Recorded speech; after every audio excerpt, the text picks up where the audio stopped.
کا جو سنت طریقہ ہے وہ تو رسول اللہ صلی اللہ علیہ وسلم کی حدیث میں ثابت ہے کہ اگر طلاق دی جائے تو وہ پری پلانڈ ایک منصوبے کا نام ہے.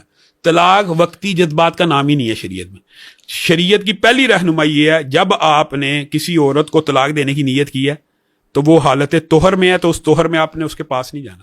یعنی آپ پری پلان ہے, یہ پلان ہے. یعنی جس طہر میں آپ کا اس کے ساتھ تعلق قائم ہو چکا اس میں آپ طلاق ہی نہ دیں, کیونکہ ہو سکتا ہے وہ حاملہ ہو چکی ہو تو حالت حمل میں بھی طلاق دینا جائز نہیں.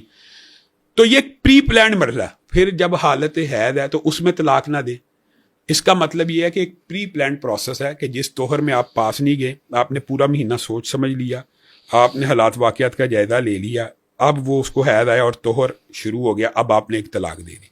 پھر اس کو طلاق, یعنی یہ ایک پروسیس ہے باقاعدہ رسول اللہ صلی اللہ علیہ وسلم کی ہدایات.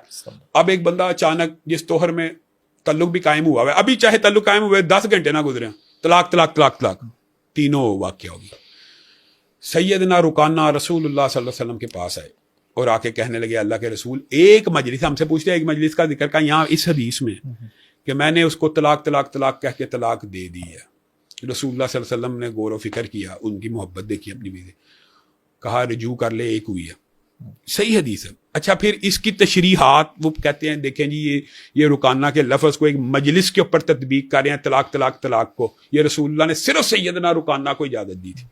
اگر صرف سیدنا رکانہ کو تھی تو مسلم شریف میں جو عبداللہ ابن عباس کی حدیث ہے کہ رسول اللہ کے دور میں ایک مجلس کی 3 طلاقوں کو ایک طلاق سمجھا جاتا تھا. حضرت ابو بکر کے دور میں 3 طلاقوں کو ایک سمجھا جاتا تھا. تو یہ لفظ کہاں سے آئے؟ یہ مسلم شریف کے لفظ.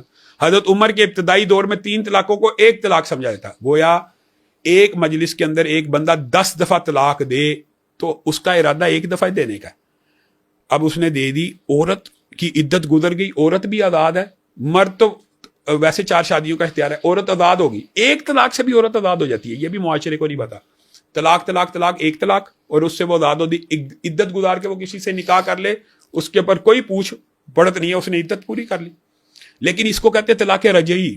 اس کے اندر آپ عدت کے اندر اندر رجوع بھی کر سکتے ہیں, اور عدت گزر جائے تو اس سے نکاح بھی ہو سکتا ہے, کیونکہ آپ نے 4 دفعہ کا 5 دفعہ کا یہ ایک طلاق ہوئی ہے. اس لیے یہ جو گنجائش ہے, آپ کو پتا ہے اس گنجائش سے رسول اللہ کی حدیث سے امت کو اس ٹائم فائدہ بھی ہوتا ہے. اور بڑے دیوبندی اور بریلوی ہمارے پاس فتویٰ لینے آ جاتے ہیں, اور گھر کو بات کرنے کے لیے ان کے علماء ان کو کہتے ہیں جائیں یار علماء صاحب سے فتویٰ لے آئیں. یہاں پہ ملتا ہے عام فتویٰ بغیر معاوضے کے, صرف حدیث کی تشریحات اور سمجھانے کے لیے نکاح ہو جاتا ہے. اب بنیادی طور کے اوپر اس کے متبادل, ہمارے ہی لاہور میں ایک ادارہ ہے جو اس کے متبادل تجویز پیش کرتا ہے. وہ کہتا ہے طلاق ہو گئی ہے, اب پکی ہوئی ہے, اس کا ایک متبادل حل ہے, اللہ معاف کرے. وہ حل یہ ہے کہ آپ یہاں پہ نکاح کریں عارضی طور پہ, وہ نکاح کریں اور طلاق دے دیں. اب میں یہ کہتا ہوں, میں بلکہ بڑے جید جو علماء ہیں احناف کے, ان سے میں یہ بات کر چکا ہوں اور وہ ایگری کرتے ہیں اکثر اللہ کے فضل سے بڑے علماء, کہ یہ جو حلالہ ہے, ہم شیعوں سے اختلاف کرتے ہیں کہ ٹائم باؤنڈ نکاح حرام ہے, متع ہے. ہمارا پورا اہل سنت کا مقدمہ متع کے خلاف صرف یہ ہے کہ اس میں آپ نے لفظ وقت لکھا ہوا ہے, 20 سال لکھا ہے, 20 منٹ لکھا ہے, ایک ہی بات ہے. 40 سال لکھا ہے, 40 لمحے لکھا ہے, ایک ہی بات ہے, کیونکہ وقت مقرر ہے تو یہ متع ہے. تو حلالہ تو متع کا بھی باپ ہے. عورت کو طلاق دی, وہ عدت میں ہے, عدت ہے, اسی عدت کے دوران آپ نئی جگہ نکاح کر رہے ہیں, عدت میں نکاح ہوتا ہے, اسی عدت میں آپ نکاح کر رہے ہیں, اور پھر وہ جو نکاح کر رہے ہیں اس کی مدت کا تعین کر رہے ہیں, تو یہ متع نہیں ہے, مدت کا تعین ہے. 3 دن کے بعد آپ پھر طلاق دیتے ہیں, اب اس طلاق کی عدت چل رہی ہے تو وہ پہلے خاوند کے ساتھ دوبارہ نکاح ہو جاتا ہے. عجیب ماحول. اگر مدت کا تعین جائز ہے تو پھر ہمارا متع کہ آپ متع کے خلاف کیوں ہیں؟ آپ متع کو جائز قرار دے دیں.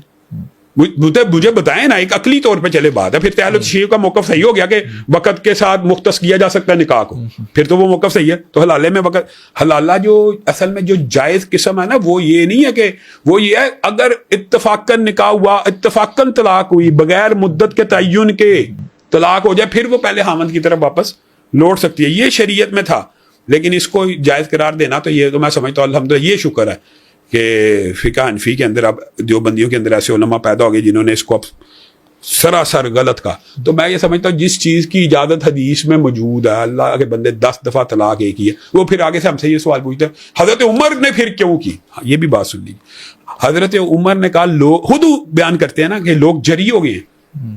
رسول اللہ کے دور میں ابن رکانہ حضرت ابو بکر کے دور کی وجہ سے حضرت عمر کا یہ قول ہے کہ لوگ جری ہو گئے ہیں, ان کو پتا ہے بیوی کو ڈرانے کے لیے طلاق طلاق طلاق کہتے ہیں, بیوی ڈر جاتی ہے اور گھبرا جاتی ہے, رجوع کر لیتے ہیں, بار بار کرتے ہیں. یہ اللہ کے شاعر اللہ کا انہوں نے مذاق بنایا ہوا ہے. تو حضرت عمر نے تعزیراً یہ قانون نافذ کیا کہ جو کہے گا میں کر دوں گا. یہ صرف ایک تعزیر تھی, اگر تم نے کہا تو میں اس کو وقوع پذیر کر دوں گا. تو یہ ڈرانے کے لیے حاکم کوئی بات اگر ایسی کہہ دے تو وہی بات ہے کہ سیدنا عمر, وہ کہتے ہیں یہ حضور کی حدیث کی اب تشریح سیدنا عمر نے کی, حضرت ابو بکر نے پھر نہیں تھی کی.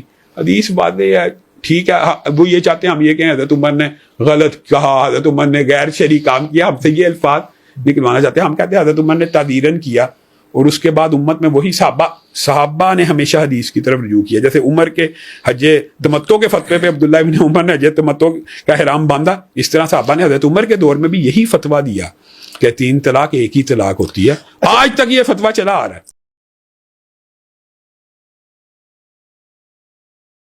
طلاق دے دی, پھر رجوع کر لیا, پھر 10 سال گزرے, پھر طلاق دے دی, کہ اگر 3 مختلف مجلسوں میں پورے اسلام کے قانون کے مطابق طلاقیں ہوں گی تو تیسری طلاق واقع ہو جائے گی.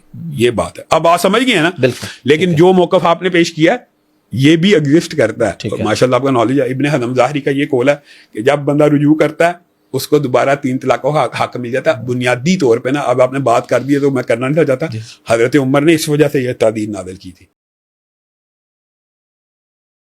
عام طلاق غصے کے اندر ہی ہوتی ہے, پیار محبت میں کوئی نہیں طلاق دے رہا تھا, لیکن غصے کی وہ کیفیت جو عقل کو زائل کر دے, یا نشے کی وہ کیفیت جو عقل کو زائل کر دے, تو اس کے بارے میں رسول اللہ صلی اللہ علیہ وسلم نے فرمایا 3 افراد کے اوپر سے قلم اٹھا لیا گیا. جو بندہ سویا ہوا ہے, سوئے میں اگر اس کے نیچے کوئی بچہ آگے فوت ہو گیا, وہ بیچارہ سویا ہوا ہے, تو اگر وہ پاگل ہو گیا, اس کے ہاتھ سے قتل ہو جائے تو وہ پاگل ہے. جیسے مجنون عورت سے زنا ہوا حضرت عمر کے دور میں, حضرت علی نے کہا یہ آپ نے حدیث نہیں سنی بھی, تو حضرت عمر نے روک گیا, اس کے اوپر سنگسار کی حد نہیں لگائی. تو ایک بچہ جو غیر بالغ ہے اس سے گناہ ہو جائے تو یہ اس کے اوپر گرفت نہیں ہوتی. لیکن یہ بات آئی آپ حدیث ذہن میں آ گئی ہے.